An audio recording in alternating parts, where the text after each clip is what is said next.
in exercise 11, we're going to have a quick look at some very cool quick techniques that you can use if you're doing a more complex rotoscoping job. So we're going to we'll actually just take the last few frames of this clip here. So I'm just going to set my project in point to 52. So we're just taking these frames here. Now, what I want to do is to roto these legs out. I've got two sets of legs, and we could go in and try and do what we did last time, which is do the track and then use that track to drive the roto shape. But what I want to show you here is how we can do another sort of technique, is to use a track just to stabilize out the camera movement, so we can just concentrate on the other movement in the shot. And this is going to be quite an interesting little one to do, because if we take a look at this shot here, we've got a good amount of ground that we can try and track in. Let's actually, I'm going to click on this button down on the timeline here, and I'm going to zoom this to my timeline into out points here. So yeah, looking through as I scrub through now, we've got a good amount of ground that we can use to just stabilize out the camera movement. But a lot of the time this is invisible because, well, basically because we've got two sets of feet going in front of it. And this is really where the the separation between the shape that we're tracking and the surface, the tracking data that we're getting out of it, makes such a big difference. So what I'm going to do is I'm going to start the end frame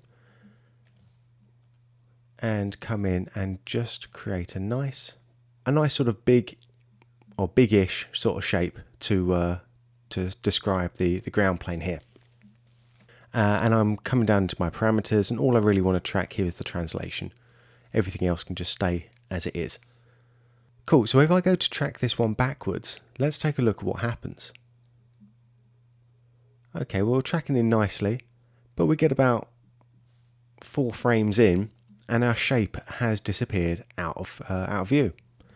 That's not particularly great. So what I'm going to do here is use a really cool technique to unlink my track here. And I'm going to come set my link to track to none, and let's see what's going to go on here. So as I track this backwards a few frames, it doesn't look like my shape is doing anything. It just sort of looks like it's sat there. But let's come back to our last frame again and come into my surface, and let's just take a little look what's going on. Let's move this over here and just play this backwards. You can see the surface itself is moving nicely along. So what we've done by unlinking this shape here is just say to Mocha, this is the area that we're interested in, so track that, and we'll let the surface just sort of float underneath it. So this is the sort of ultimate separating out the shape that you're tracking with the tracking data that you're getting. It's really, really cool technique. And the great thing about it here is that if I get an area here where where the surface is going to be, or the shape is going to be intersected by this foot, which I don't want anymore, what I'm going to do is I'm just going to move this over here onto a coplanar surface. So all of this ground is basically coplanar. It's on the same plane. And let's just keep tracking it backwards. So again, this is unlinked, so the shape isn't moving. And we probably need to move it a little bit over here again. Actually, no, we're at the last frame, so I didn't even need to do that. Let's have a look what the surface is doing now. In fact, better than that, let's hit stabilize and press play. And you can see we've got a nice stabilized out object. Actually, let's turn stabilize off, get it to the an end frame here, hit stabilize again. So what we've basically done is reduce the amount of camera movement there is going on in the shot here, which makes it's going to make it a lot easier to separate out the other data. So let's call this one background track there, and turn off the surface, turn off the visibility and the processing on it, and let's look at one of our legs. We'll come to a nice area where we can see this properly, and I'm just going to look at this area of the foot first. So taking a look at what's going on, well, that's the first and only place where it's in focus. I think this trouser here, this trouser leg here, moves pretty much as a single object, so I can happily roto this as a one big object. And because there's not a lot of motion in it, I mean, it doesn't sort of transform up too much. This could be a nice one to use my Bezier splines on, but I'm still going to use the X spline here, and I won't get it as accurate as I would do normally, but I will kind of make a big shape here, and let's just adjust that up a little bit. And if this was animating up, then I wouldn't even think about doing such a complex shape, but it should be quite a stable kind of animation on this. Another thing we've got to look out for is we've got a huge amount of of motion blur going on here as well, and that's something that we're going to have to also take care of. So what I'm doing here is I'm going to roto to the hard edge, and we can figure it out from there. Cool. Well, that's going to be accurate enough for now. Turn my mat on. Let's get this as a nice green, and we'll rename this leg.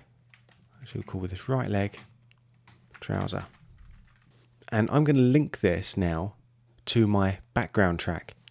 Not because I think that the track itself is going to help me in terms of the leg's motion, but what it is going to do is it's going to, if I stabilize this out, it's going to basically let me isolate just the animation of the leg out here. So I'll come to my first frame, which is here, and let's take us a couple of frames back, because it's about here where we've got our keyframes. So we're looking for frames where the animation changes, and what I'm going to do is just rotate this around here so that this matches up quite nicely, and just using the arrow keys just to bring it in. And let's take a look, see how that's working out. It's quite a heavy movement, so we might have to do a bit of work on this one. But what you can see I'm not doing is I'm not animating out the individual points. I'm just taking the shape out, and let's take the main movement out as well here, and we can come to the rest of it in a moment. The cool thing is here I've got my keyboard shortcuts, the Q to change this into translate, so I can move my shape around really easily. I've got the W. If I press and hold the W, I've got the rotate around, and I can change the anchor point wherever I want to. I will change it there. And I've got the E if I need to scale it up and down. And because the shape isn't changing very much, it's quite easy just to knock it into place. So even though we've got actually quite a tricky little track going on here, I do have to add quite a few keyframes to even get it anywhere close. Because I've got these keyboard shortcuts available to me, the Q, W and E, and just the cursor keys just to nudge that into place, it's all going to be fairly straightforward. But here I just want to nudge this shape just a bit further into place. Let's take that down, and I'm still, oops, press and hold down Z. I'm still trying to go to the hard edge. And here we're losing the shape a little bit, so we might have to just animate individual points, or use the Command or Control key and just distort that in, which works out really nicely. And let's just bring this whole shape along again, nudging by holding down the Shift and cursor keys. Move it into a place where I know I've got a good anchor point. Press and hold down the W key there, and we can just bring it in. And then with the transform tool on, this is really useful. Just hold down the Command key, and I can transform that shape going in there. Look for the place where it's out the most now. and just sort that out again. Okay, so that's it roughly in there now. You see there's still a bit of work that we need to do. But hopefully it shouldn't be popping too much.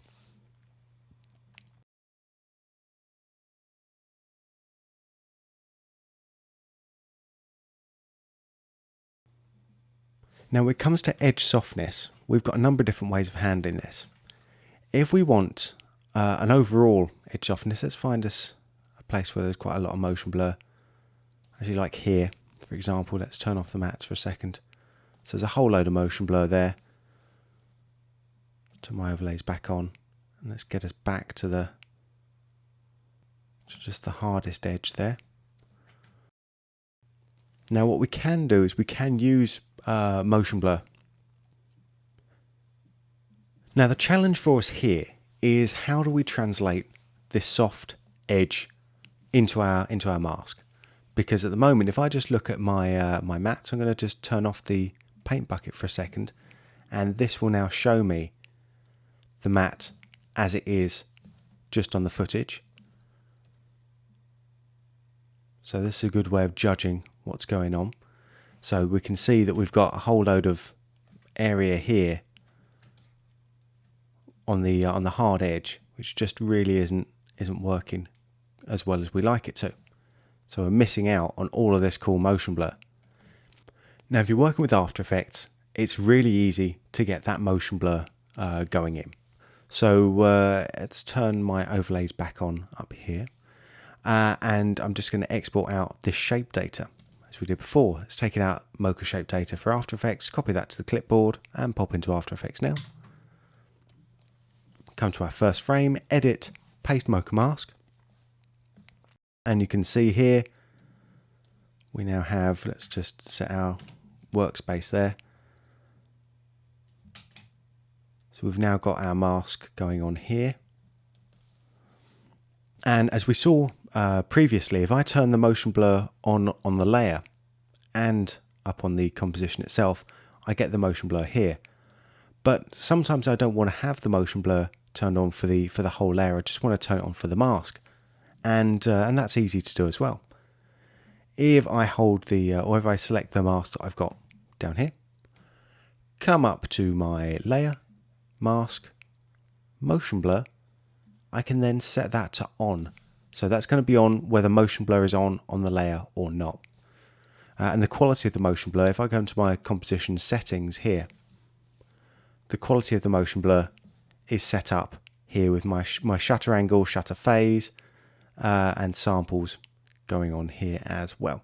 So if I turn my shutter angle up, I'm going to get a larger amount of motion blur.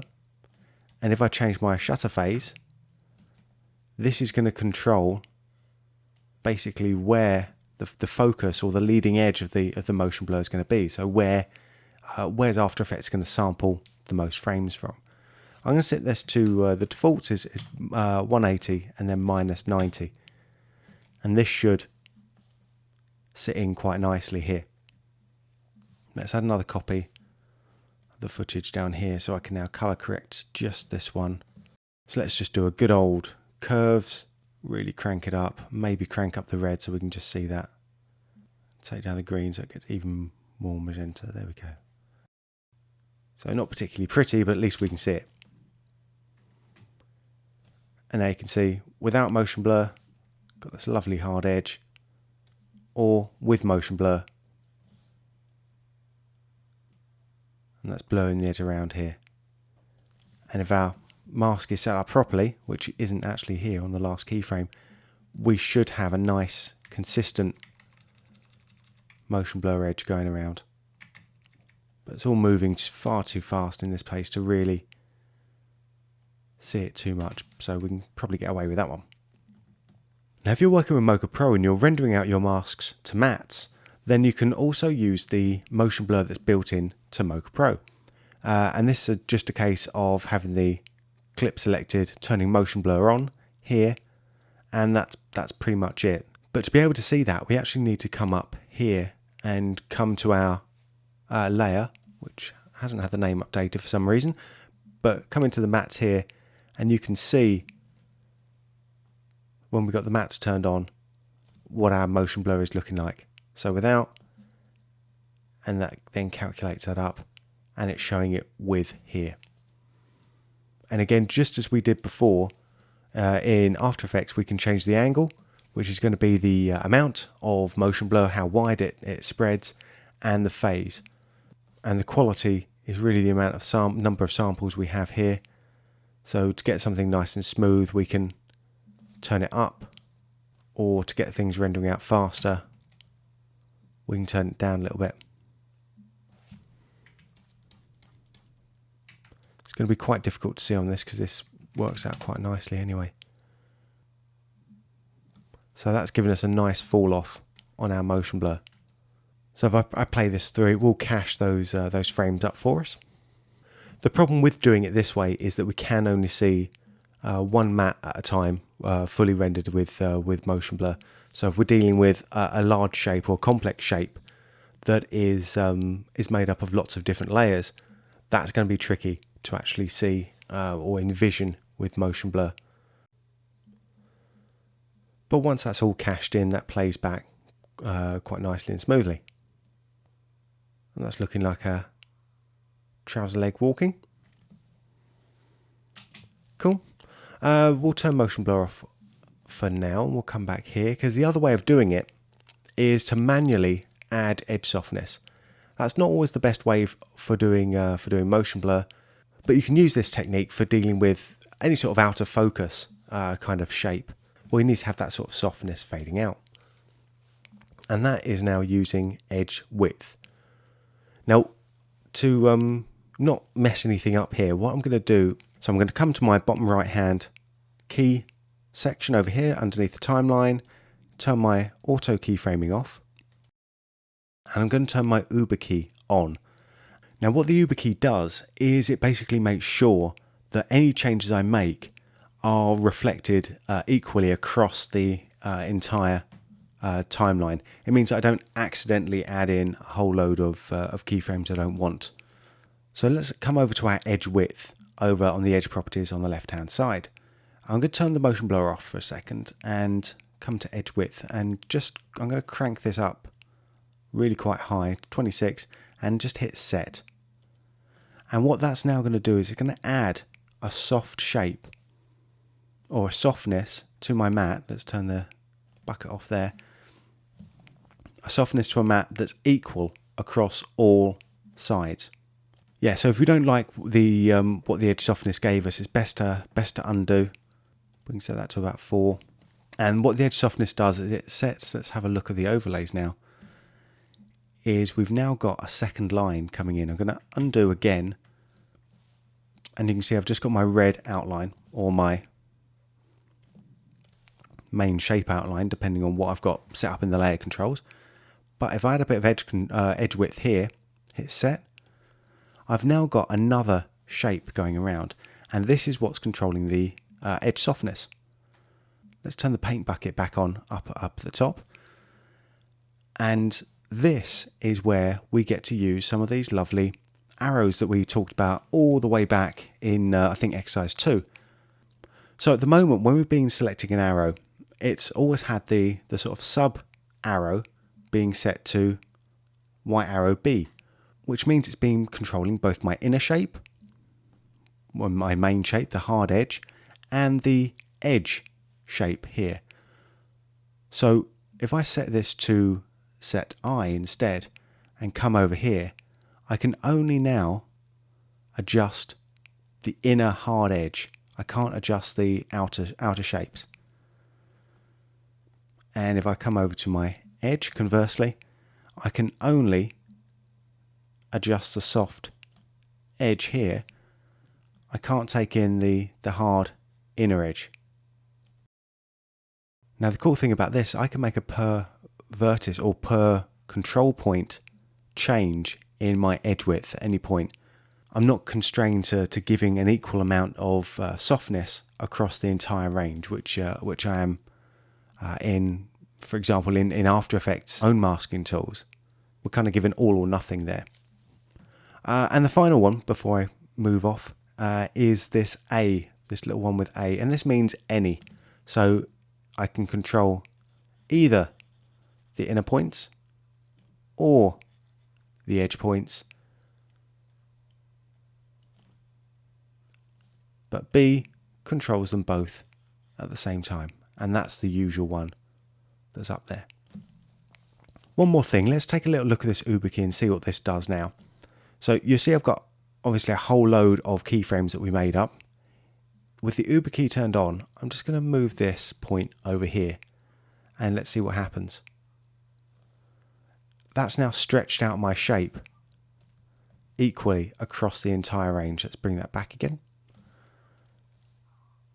Now let's turn off the überkey here and turn on my auto animate here and do the same thing. Bring that out there. That's only going to do it for that one frame. I'm going to animate it from there. So you can see the power of the überkey is, it's quite immense. Now whether we can utilize this soft edge that you've worked on all depends on how you're going to take it out. If you're using Mocha Pro, then you can export out those rendered shapes and take out these mattes as a matte clip.